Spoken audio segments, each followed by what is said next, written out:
Good morning, everyone, and welcome back to StoryForge Academy. I'm delighted to see you here for Session 5, Characterization, the Heart of Storytelling. In today's class, we're diving into one of the most powerful and misunderstood aspects of screenwriting, how to create characters that truly live on screen. You'll learn how to craft protagonists who transform, antagonists who challenge, and supporting characters who illuminate hidden truths. We'll explore the inner and outer journeys that drive a screenplay, how a character's internal lie shapes every decision, how conflict becomes the crucible of change, and how subtle visual behavior can reveal more emotion than 100 lines of dialogue.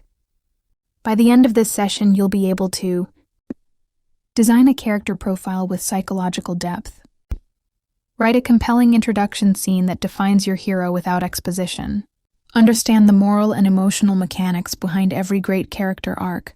If you haven't already, make sure to like this video, subscribe to the channel, and hit the notification bell so you won't miss the next sessions, where we'll learn how to merge character and structure into one seamless cinematic rhythm. Now settle in, open your notebook, and let's step into the minds of the people who make our stories unforgettable. Unveiling the monster. Horrific confessions in the caravanserai. Prison. Ruben's story to Maria. Ruben, his face now devoid of any trace of his former serenity, whispered, "The woman," huddled in the corner of that desolate room, was lost to racking sobs. Every trembling breath of hers was a hot needle piercing my soul. The silence was heavy, so heavy I could feel its weight on my shoulders. I don't know how long time stretched in that darkness. Hours had morphed into a shapeless eternity. All I knew was the absolute freezing sensation that took root in my being with every breath she took. Suddenly, the harsh, soulless cackling of two men from outside shattered the swamp-like stillness of the room. Laughter that seemed to emanate not from human throats, but from the depths of a bottomless pit of malevolence. At the sound of that demonic laughter, the Indian woman's soul seemed to flee her body. Her entire being trembled, her eyes bulged, as if she were seeing monsters that remained invisible to me. The iron door groaned open with a grating shriek, and two men entered the room. The moment they stepped in, the woman began to scream. Shrieks that didn't come from a human throat, but from the depths of a nameless nightmare. Cries that made my hair stand on end and grated on my ears. She instinctively, with all her might, took refuge behind me, clinging to me so tightly as if, in all this desert of horror, I was the only sturdy wall left. She clawed at me, scratching my skin with her nails, and let out those ear-splitting screams, as if a sleepwalker had awakened in the middle of the night amidst wolves. Those two men, who to my eyes were just too rough, ordinary figures, appeared to her beyond any devil imaginable. The two had a profound satisfaction on their faces, a ruthless and morbid pleasure. A cold, contented smile played on their lips, as if they had achieved some sinister promise, like a trafficker who had cashed $1 million check and filled his accounts. With that same gleam of satisfaction rippling in their eyes, without a word, without a glance, they left the room and slammed the door shut behind them again. With their departure, the woman gradually calmed, but she didn't leave my embrace for a single moment. She clung to me, like a 2-year-old child seeking refuge from a terrifying nightmare in her father's arms. My mind was a whirlwind of chaos. These movements, this fear, this terror, this turmoil, this couldn't just be because of sexual assault. I had seen many gruesome scenes in my life, but I had never seen a human being so utterly shattered. What had they done to drive this woman to madness? Her incessant crying wouldn't allow me to ask even a single question. So, in that absolute darkness and the scent of fear, I waited a little longer, hoping she would calm down and the veil would lift from the horrifying truth. When she grew calmer, she gathered her voice and began in a trembling tone. It was about 3 years ago. Pakistani TV news reported on 2 cannibals. It was unbelievable, like a story from hell. Her eyes widened with profound terror, After burials, they would go to the graves, pull out the bodies, and in their house, they would dismember them and eat them. As she spoke these words, I listened, motionless as a dry stick. From the sheer horror, my entire being was frozen, as if I had forgotten how to breathe. The Indian woman continued, her voice still trembling. After neighbors complained and half-eaten bodies were discovered, they were only sentenced to 2 years in prison and then released. In that moment, I felt with my entire being the full extent of the terror that had consumed that woman. This insane atmosphere, those demonic gazes, these screams, everything made sense. My head spun. I wanted to speak, but my tongue wouldn't move. Words were stuck in my throat. The woman who had noticed my state and knew the question swirling in my mind, but which terror, wouldn't let me voice, answered it herself. She nodded, confirming, and said in a choked voice, "Those 2 cannibal brothers. They are these damn men." My entire cell began to tremble. I barely managed to compose myself, a sound escaping from deep in my throat. How is that possible? This isn't real. She stared at me, her gaze filled with pain and understanding. Did you think mummifying a human, forging history, is that simple? It requires people who are vampiric, evil, and despicable. Normal, ordinary people cannot dissect a human body and try to forge history with its flesh. The Indian woman continued to cry, her tears flowing endlessly. You don't know how greedily and covetously they looked at me when they were barbecuing and eating my friend's liver. It was as if they were waiting for their next meal, and now it seems my 1,000-piece liver is going to satisfy them. Pure terror squeezed my throat. How can this be real? Someone commits cannibalism and then only 2 years in prison? She answered, her voice bitter. There is currently no law against cannibalism in Pakistan. I asked, then why were 3 people killed and buried here yesterday? Why didn't they go for those bodies? The woman replied, her gaze empty of all hope. Those 2 brothers only come when they are going to work on a body for mummification. The Pakistani Khan keeps them separate from his group, but it seems my time to die and be mummified has truly come. 2 days to die, the ultimate betrayal, Ruben's story to Maria. Ruben's voice was a ragged whisper now, thick with despair, his gaze lost somewhere beyond the confines of their cell.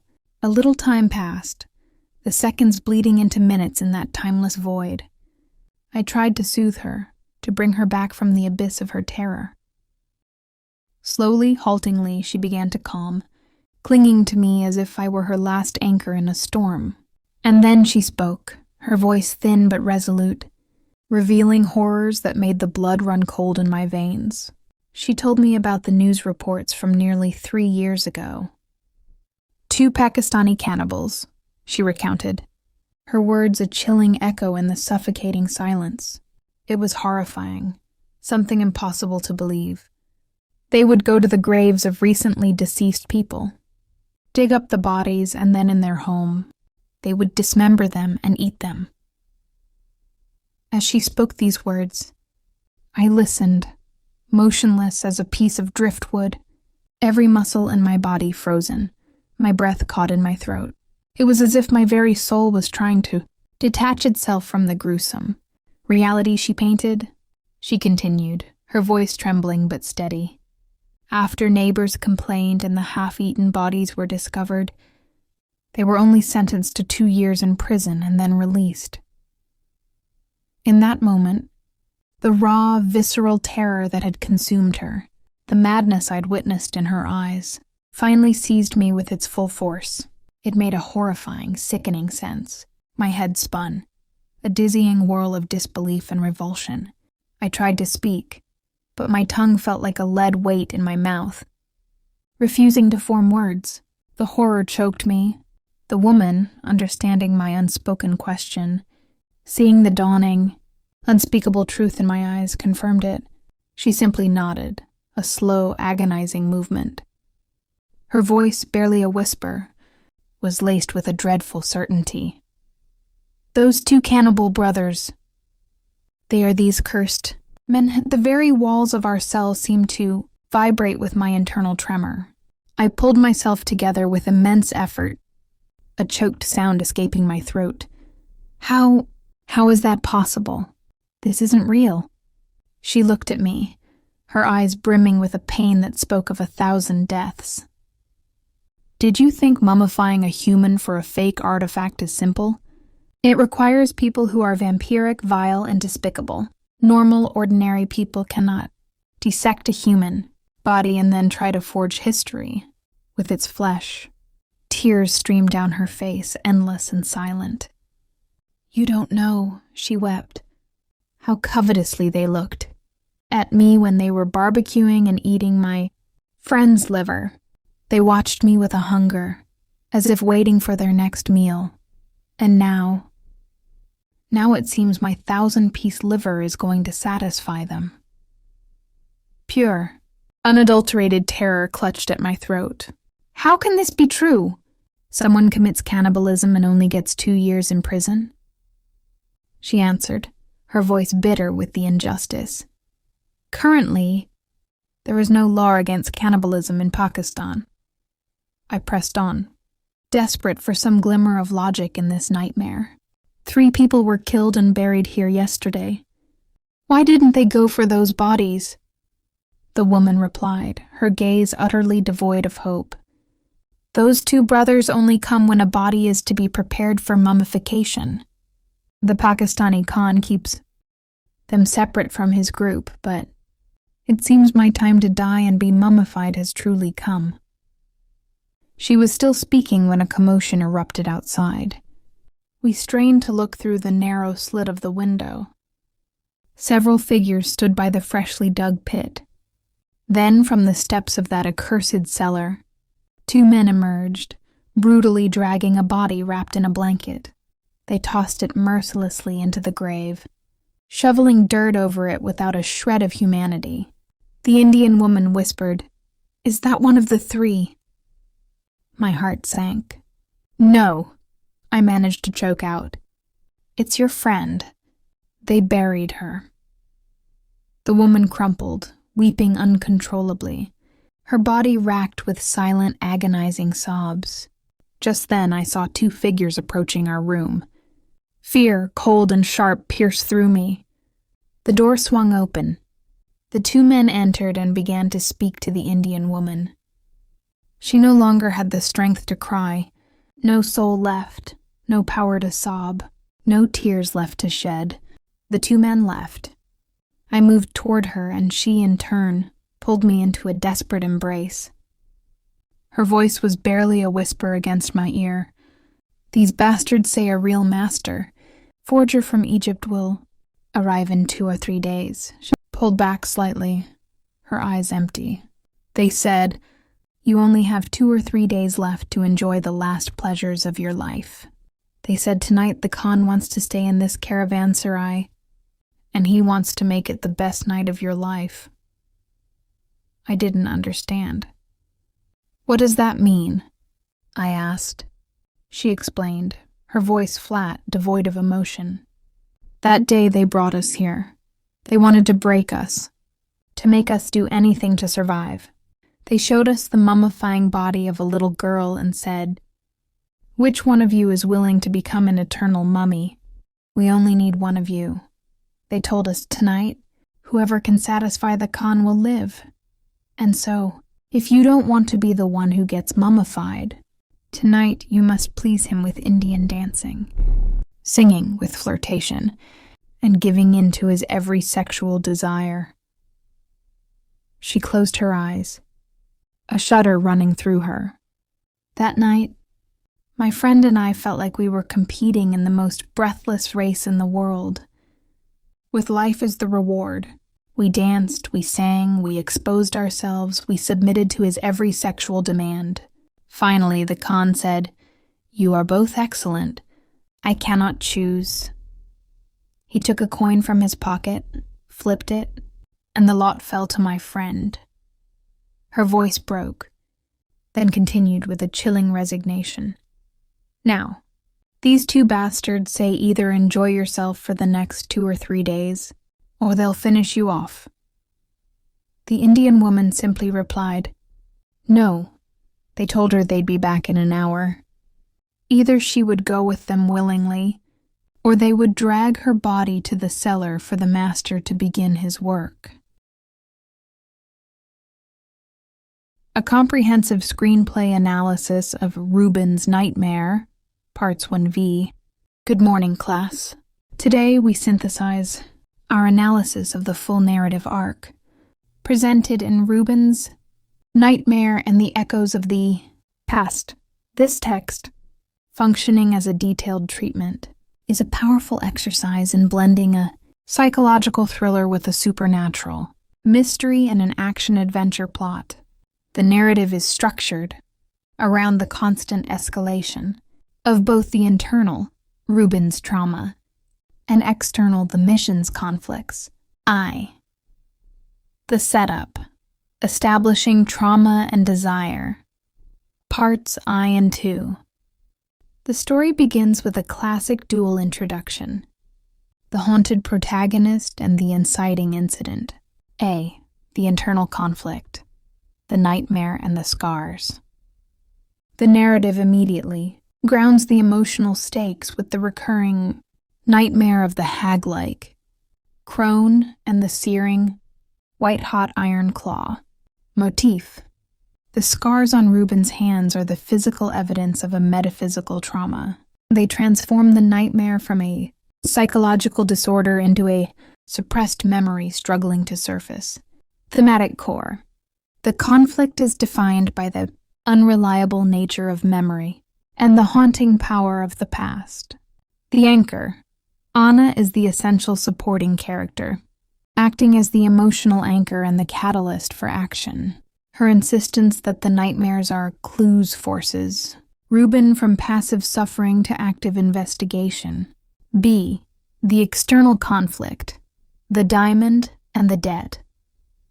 Reuben's current life is introduced through his dangerous profession, antiques at security, and his fatal flaw. Fatal flaw MacGuffin, the desire to buy Anna the 50,000 euro diamond for their unborn child is the moment of the Faustian bargain. This act of selfless love leads to a quantifiable debt and an irrevocable commitment to Roland's highly illegal schemes. This decision directly informs and justifies his entire journey, making him responsible for his fate. The Call to Adventure, Merging the Worlds, Part 3.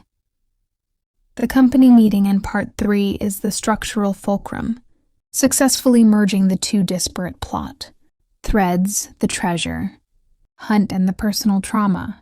The supernatural threat materializes. The introduction of the two Turkish elders and their detailed account of the Al-Woman, or Al-Jinn, is the major turning point. Confirmation. The elder's description, the withered face, large hateful eyes, and the connection to wolves matches Reuben's nightmare imagery. This immediately confirms that his deepest fear is not an internal phantom, but a real, living entity tied to a specific geographical location. The revelation, Reuben's internal realization that the iron claw from his dreams is tied to this creature, and his scars is the inciting incident for his personal quest. Dual purpose, Roland's illegal. Turkish mission now becomes Reuben's personal journey of self-discovery, taking him straight to the geographic source of his childhood trauma. The first steps into the past. The arrival in the remote village triggers a sensory awakening. Déjà vu, the feeling of profound familiarity with the narrow alleys and ancient mosques suggests the village is the location of his forgotten childhood. Linguistic reveal, his instinctive understanding and speaking of. Turkish confirms that his lost identity is rooted in this. Culture and language, the mysterious girl, the powerful, immediate connection to the young woman is a dramatic hook, suggesting she is a figure from his past, perhaps a relative or childhood acquaintance, further complicating his emotional commitment to Anna. 3. The Descent, the Pakistani Ordeal, Parts 4 and V. The narrative detours into the extended flashback to the Pakistan mission, which serves to establish Reuben's proven capacity for survival and trauma endurance, necessary for the impending confrontation with the Al woman. A. Isolation and emergency. The poisoning of Dr. White and Victor is a pivotal moment that isolates Reuben and escalates the stakes. The trap. Roland forces Reuben, the unqualified security expert, into the role of the sole witness, authenticator. This unwilling new role justifies the immense pressure and knowledge deficit under which Reuben operates. The journey. The sequence detailing the arduous, secretive journey through Balochistan. Losing communication. The border crossing. The armed guards. Builds an atmosphere of claustrophobic mounting peril. B. The climax of human evil. The arrival at the caravanserai and the subsequent events represent the narrative's descent into true horror. The betrayal. The transfer of the money leads immediately to the brutal murder of the local contacts and the ominous sound of digging shovels, which directly translates into Reuben's nightmare sounds. The cannibalism twist, the revelation that the two remaining men are cannibalistic necrophiles who create the forged mummies is the peak of human depravity. It raises the threat level from death to total, spiritual and physical, annihilation, mummification, for profit. The ultimate degradation, the sexual exploitation and forced competition by the Khan is the lowest point of the woman's ordeal, showing the use of psychological and sexual terror as a tool of survival. Her eventual refusal to continue is an act of agency through death. C. The hero's resolve. Reuben's actions in the cell confirm his status as a sympathetic protagonist, the rescuer. Despite his terror, Reuben's immediate instinct is to comfort and protect the Indian woman. The promise, his desperate lie, "My friends, they will surely come in 2 days. We will be saved," is the final action of the flashback. It is an act of moral conviction against overwhelming despair, designed to keep both her and himself alive. This promise sets up the external resolution of the Pakistan plot, which the narrative hints is imminent. Via synthesis, the protagonist forged by fire. In conclusion, the narrative structure of Reuben's nightmare is tightly controlled and highly effective. Here is a synthesis of the thematic and structural connections. Internal trauma and the past is present. The initial fear of the crone and iron claw is directly validated by the revelation of the Al woman in Turkey. The terror is real, and the source of his nightmares is confirmed as a physical threat tied to a specific location. External debt and the price of desire. Reuben's loving decision to secure the €50,000 diamond leads him through a criminal enterprise that spirals into being trapped by cannibalistic forgers who specialize in creating fake mummies. This highlights the high, gruesome cost of illicit wealth, identity, and the retrieval of self. The German-speaking antique expert is revealed to have a subconscious Turkish identity, which awakens in the familiar village. The quest for treasure has seamlessly become a quest for the origin of his scars and the truth of his forgotten childhood. Reuben has been established as a man who survived the ultimate human horror, Pakistan, due to a desperate act of love, the diamond. Now, he must use that same grim determination and survival instinct to face his original, supernatural fear, the Al woman, at the very source of his identity, the Turkish village. The entire plot is a meticulously crafted mechanism forcing Reuben to confront and reconcile his fractured past with his dangerous present. Good morning, everyone. Welcome to Session 5 of our screenwriting course, where we delve into the most crucial element of compelling narrative: characterization. Today, we're looking at Ruben's agonizing confession to Maria, a massive, powerful flashback that functions as a deep dive character study. In serialized drama, flashbacks like this are less about plot exposition and more about revealing the internal flaw and the unresolved trauma that define the protagonist in the present day. We will use this text to analyze 3 core roles: the protagonist, hero; the antagonistic force, villain; and the supporting catalyst character. The protagonist, Ruben, the traumatized observer. Ruben starts the sequence as a passive observer, but he must transform into a moral actor by the end. This defines his arc. Within the flashback, the internal flaw and trauma. The text immediately establishes Ruben's internal flaw. He is overwhelmed by sensory detail and psychological paralysis.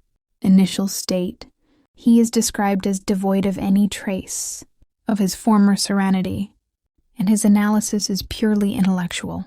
He recognizes the woman's terror is not just because of sexual assault. He struggles to process the horror. My mind was a whirlwind of chaos. My head spun. I wanted to speak, but my tongue wouldn't move.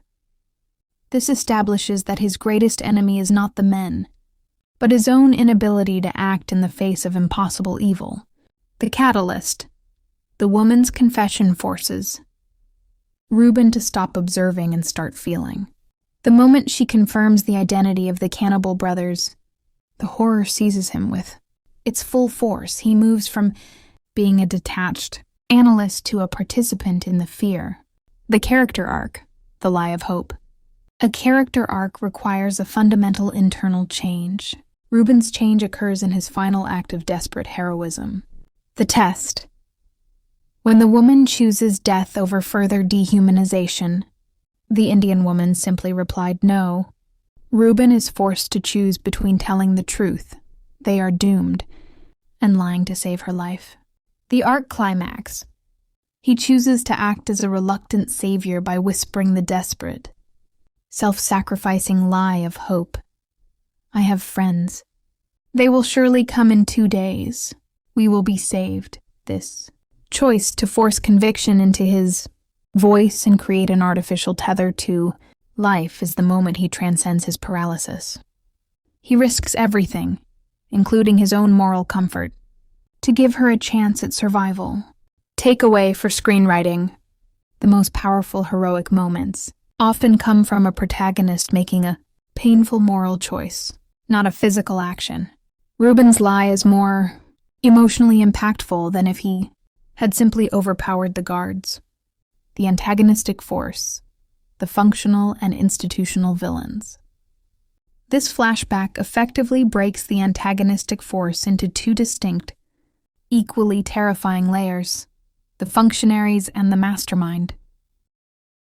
1. The functional villain, the cannibal brothers. Function: these men are the physical manifestation of evil. They exist to inject immediate, visceral dread into the scene. Key traits: they possess a ruthless and morbid pleasure, and their laughter is soulless, emanating from a bottomless pit of malevolence. They are the tools of the operation. Purpose: their purpose is to reinforce the horrific theme. Normal, ordinary people cannot dissect a human body. They are psychopaths, specifically recruited because they have crossed a moral line that most cannot. They validate the woman's extreme terror, making them appear beyond any devil imaginable. 2. The institutional villain, the Pakistani Khan. Function: the Khan is the mastermind and institutional corruption. He rarely appears, but his power permeates every moment of the scene. Key traits: he demands obedience and psychological torture, the competition. His power is cold and calculated. Purpose: the Khan represents the vast, systemic corruption of the antiquities trade. He is the client who requires the mummified artifacts and therefore demands the use of vampiric, vile and despicable staff. He is the system that allows the legal loophole, no law against cannibalism, to operate. This distinction is vital. The brothers make the horror personal. The con makes it thematic and commercial, directly connecting the flashback to Ruben's current professional life. The supporting character, the Indian woman, the emotional catalyst. Supporting characters often exist not for their own arc, but to force the arc of the protagonist. Role as confessor. She is the vessel for the devastating truth. Her testimony is the necessary exposition that unlocks the context of the prison. Role as anchor. She is the emotional anchor for Ruben. She clings to him, forcing him into a protector role, the only sturdy wall left. The ultimate catalyst. Her act of absolute surrender, her grim, resolute certainty that she is ready for death, is the final trigger for Ruben's heroism. If she hadn't given up, he wouldn't have had to manufacture the desperate lie of hope. Her despair creates the crisis that necessitates the hero's action. Screenwriting exercise. Writing a character profile and introduction scene. To apply these principles, your task for this week is to develop a new supporting character who will join Ruben and Maria on their Turkish mission. Part A. The character profile. Design a character who acts as a foil to Ruben's trauma and Maria's enthusiasm. Give them a fatal flaw and a driving goal. Name and role, e.g. Elias, the disillusioned archaeologist. Driving goal, e.g. to prove a controversial academic theory, regardless of personal risk. Fatal flaw, e.g. nihilism. He believes all history is a lie, making him recklessly dismissive of both local legends and genuine danger. Internal scar, the specific non-physical trauma that drives his nihilism. Arc potential. How does Elias's nihilism change when he sees the genuine, non-scientific horror of the owl woman? Part B, the introduction scene. Write a short scene, approximately 1 to 2 minutes of screen time, that immediately establishes this character's flaw and function. Setting, the Istanbul hotel lobby, just before the team leaves for the village. Action. Elias sees the Turkish elders giving their final, solemn warning about the old spirits and the owl woman. Dialogue. Elias should use dialogue to dismiss the terror with an air of intellectual superiority or morbid dark humor, contrasting sharply with Ruben's newfound fear. He should display his fatal flaw immediately. Focus on making your character's voice distinct and ensuring their introduction. Scene clearly defines their relationship, conflict, or complement to the main thematic journey. This will prepare them to be a vital part of our next segment of the script. Welcome back to StoryForge Academy. Today we enter one of the most vital and most misunderstood territories of screenwriting, characterization. Session 5 is about giving life to the people who move your story forward. The hero, the villain, and everyone who orbits them. But more importantly, we will explore the invisible engine behind every great character arc, the transformation of the inner self. 1. The heart of character. In cinema, plot is motion, but character is meaning.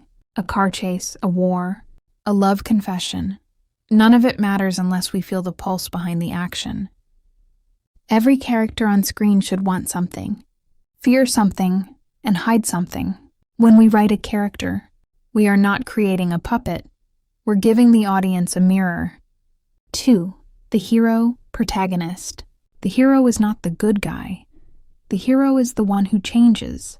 Their journey is a moral, psychological, and often spiritual struggle from blindness to insight, from weakness to strength, or from ignorance to awareness. Think of Michael Corleone in The Godfather, from reluctant son to ruthless leader. Clarice Starling in The Silence of the Lambs. From insecure trainee to self-reliant investigator. Rick Blaine in Casablanca. From cynicism to self-sacrifice. The hero's function is emotional navigation. They take us through the transformation we, as an audience, crave but cannot always achieve in our own lives. Ask yourself, what does my protagonist want? What do they really need? What will they lose if they don't change? That gap between what they want and what they need is the tension that defines their journey. 3. The antagonist. The antagonist is not necessarily evil. They are the force of opposition. Sometimes it's a person, Joker in The Dark Knight. Sometimes it's nature, The Revenant. Society, Aaron Brockovich. Or even the protagonist's own flaw, Whiplash. A good antagonist believes they are the hero of their own story. They challenge the protagonist's values, forcing them to evolve or perish. An antagonist must be equal in strength to the hero, or the conflict collapses. The greater the enemy, the deeper the transformation. 4. Supporting characters. Supporting or secondary. Characters are not decorative. They are mirrors that reflect different aspects of the protagonist. A mentor shows wisdom the hero lacks. A sidekick embodies loyalty or innocence. A rival exposes the hero's ego. A love interest reveals vulnerability. In The Lord of the Rings, Sam is not just Frodo's friend. He represents Frodo's moral compass.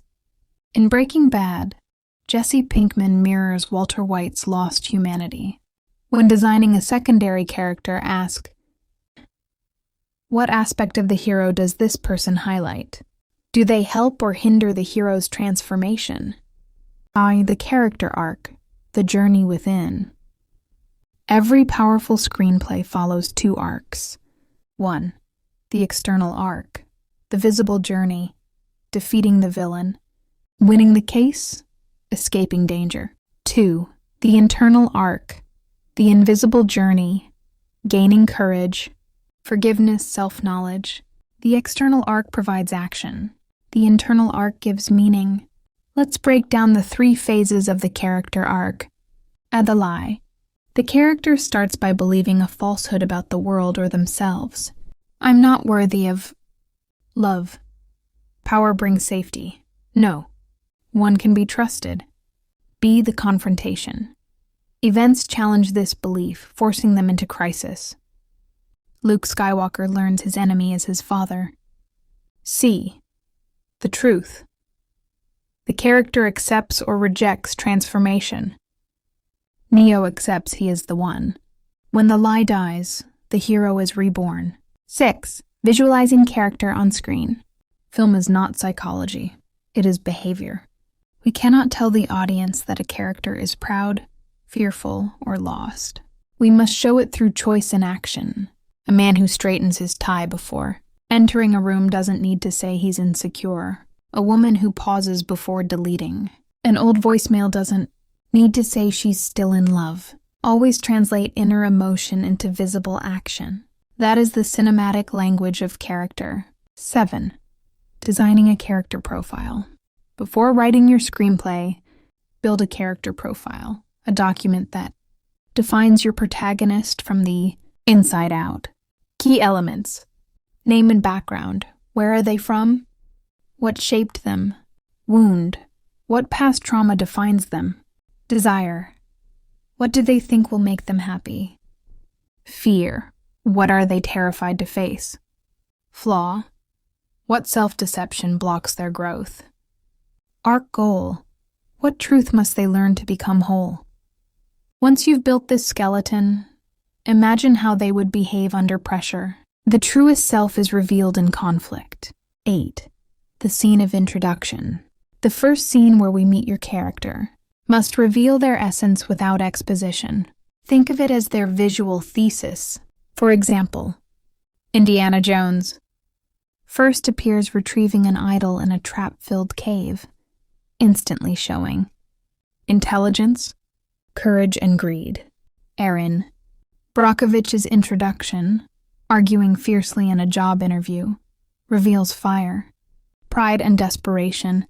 The Joker entering the bank in disguise, removing his mask, and killing his own accomplices, chaos personified. Your character introduction must 1. Contain action that defines personality. 2. Hint at the inner conflict. 3. Plant the seed of their transformation. 9. Exercise for today. Assignment. Write a character profile and a scene of introduction for one of your characters. Step 1. Build their backstory, fear, flaw, and goal. Step 2. Write one page describing how we first see them on screen. No exposition, no monologue, only behavior, environment, and visual clues. Ask yourself after writing, what emotion does the audience feel the moment they meet this person? What promise does this introduction make about their journey? 10 final thoughts. Characters are not words on a page. They are fragments of our own humanity. When you understand your hero's lie, your villain's logic, and your world's moral rules, you are no longer just a writer. You become the architect of empathy. In the next session, we'll explore how to weave these living, breathing characters into the rhythm of your story structure, so that plot and personality merge into one cinematic heartbeat. And that brings us to the end of Session 5 of our Screenwriting Workshop. Characterization, the heart of storytelling. Today you learned how every great screenplay is powered by transformation. We explored how heroes change through conflict, how villains mirror the protagonist's flaws, and how supporting characters act as emotional catalysts. You discovered that film doesn't tell us who a character is. It shows us, through behavior, choices, and silence. Remember, plot gives movement, but character gives meaning. When your audience understands not just what your hero does, but why, you've created true cinematic empathy. If this session helped you see your characters in a new light, don't forget to like the video, subscribe to StoryForge Academy, and tap the notification bell so you won't miss Session 6, where we'll weave these living characters into the heartbeat of story structure itself. Until then, keep writing, keep watching, and keep forging your stories into life.